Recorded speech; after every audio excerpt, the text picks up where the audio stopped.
Hello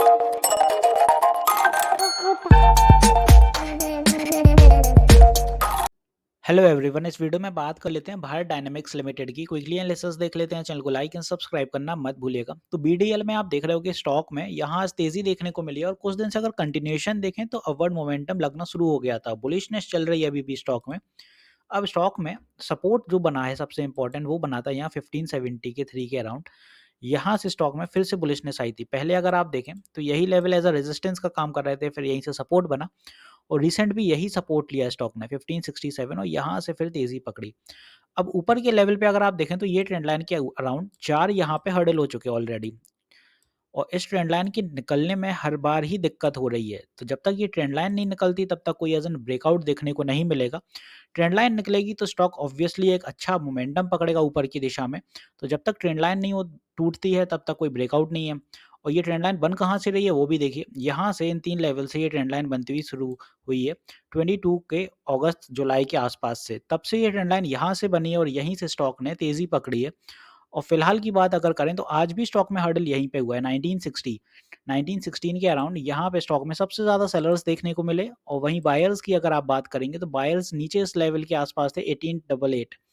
तो यहाँ पे अपन ये तो हो गया बायर्स की बात है, ऊपर सेलर्स की बात। अब ट्रेंड लाइन का हर्डल है तो ऑब्वियसली बड़े सेलर्स एक्टिव हैं यहाँ पे।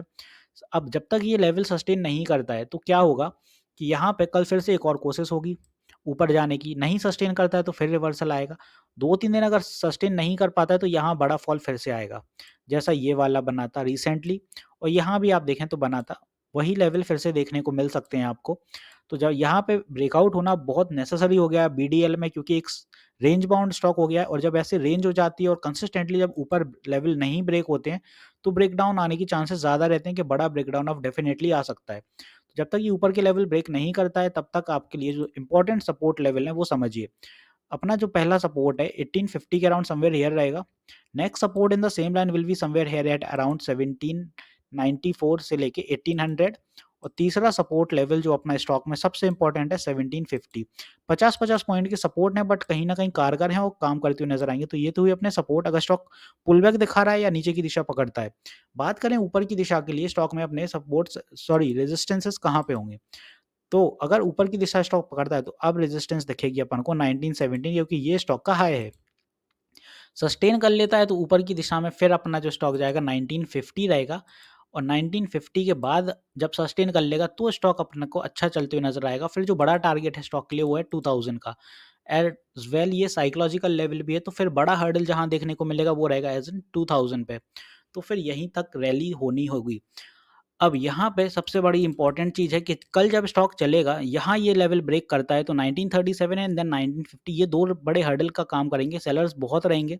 तो ये सस्टेन होना बहुत इंपॉर्टेंट है और बाइंग कोई करना चाहता है तो 1950 के बाद करिए, क्योंकि वहाँ से स्टॉक सपोर्ट ले लेगा। एक तो ट्रेंड लाइन का सपोर्ट हो जाएगा, दूसरा 1950 का जो साइकोलॉजिकल लेवल है, दोनों लेवल पर सपोर्ट कहीं न कहीं देखने को मिल जाएगा। उसके बाद फिर स्टॉक 2000 की रैली अच्छे से कर पाएगा। 2000 सस्टेन कर गया तो 2050 के लिए फिर आप जाइएगा, 50-50 पॉइंट्स का एक्यूमुलेशन रखिए, ईज़ी रहेगा टारगेट एक्यूमुलेट करने के लिए। तो होपफुली यहाँ मैंने सारी चीज़ें क्लियर कर दी हैं। ऊपर की दिशा के लिए ये अपने सारे रेजिस्टेंस हो गए और नीचे वाले एज़ अ सपोर्ट एक्ट करते हुए नज़र आएँगे। तो वीडियो यहीं तक रखते हैं, मिलते हैं नेक्स्ट वीडियो में। This is me Shubham Yadav signing off.